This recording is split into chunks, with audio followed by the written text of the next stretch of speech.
नमस्कार दोस्तों, मेरा चैनल कथा भक्ति सागर में आप लोग का स्वागत है। आज हम दुर्गा सप्तमी की 9वां अध्याय की कथा सुनेंगे।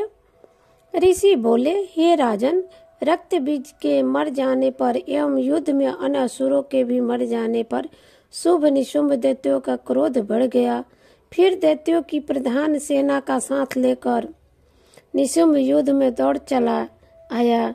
उसके पीछे पीछे दाएं बाएं बड़े बड़े दैत्य थे। वे क्रोध के मारे होठ काट रहे थे। शुभ भी अपनी सेना के साथ मातृगणों से लड़कर चंडिका को मार डालने की इच्छा से वहां आ गया।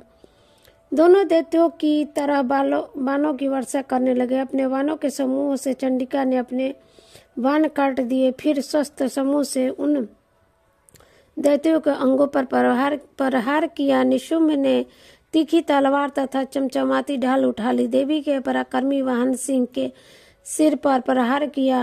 अपने वाहन पर इस प्रकार प्रहार होते देख देवी ने क्षुद्र नामक वाहन द्वारा निशुंभ की बड़ी तलवार तथा 8 चंद्रों वाली ढाल भी काट दी। तलवार और ढाल के कट जाने पर उस दैत्य ने शक्ति चलाई।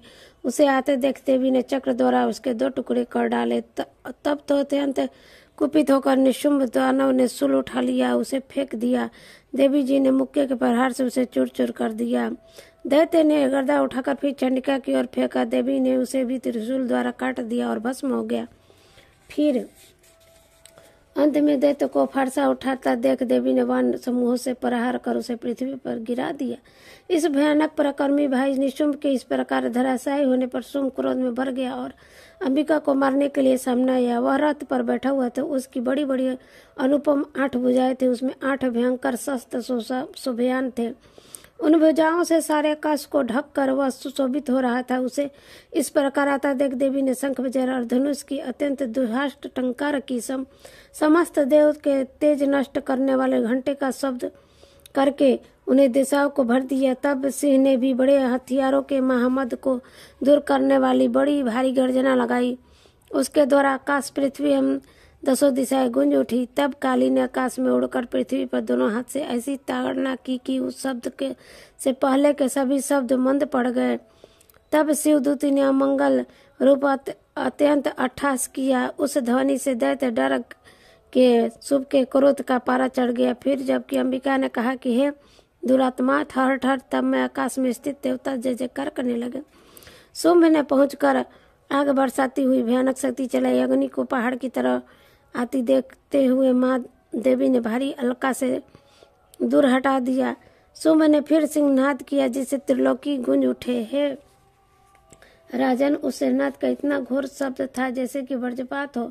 उसने बाकी शब्दों को परास्त कर दिया। तब शुभ द्वारा छोड़े हुए बाणों को देवी ने तथा देवी द्वारा चलाए गए बाणों को शुभम ने अपने अपने उग्र बाणों द्वारा सैकड़ों हजारों टुकड़े कर दिए। तब चंडिका ने कुपित होकर शुभम को शूल से मारा। इसके लगते ही वह मूर्छित होकर पृथ्वी पर गिर पड़ा। इतने में निशुंभ चैत्य होकर वहां पहुंच गया। हाथ में धनुष लेकर बाणों से काली तथा शिव पर प्रहार किया। उस दानवराज ने अपनी 10,000 भुजाएं बना ली। फिर चक्रों का प्रहार करने लगा। तब घोर संकटों का नाश करने वाली भगवती दुर्गा ने अपनी वाणी से चक्र तथा सभी वाणों को काट गिराया। तब निशुंभ दैत्य सेना से आकृत होकर चंडिका के वध के लिए हाथ में गदा को लेकर बड़े वेग से भागा। वेग से आते हुए उसकी गदा को तीखी तलवार के द्वारा चंडिका ने काट दिया। फिर दैत्य ने शूल उठा लिया। शूल हाथ में लिए उस देवी पीड़क शुभम को आता देख चंडिका ने अपना शूल वेग से चलाकर उसकी छाती विद्ध कर दी। उसकी छाती फटती ही उसकी छाती से एक और महाबली पुरुष निकल गया। वह वहीं खड़ी रह गया। इस प्रकार कहने लगा।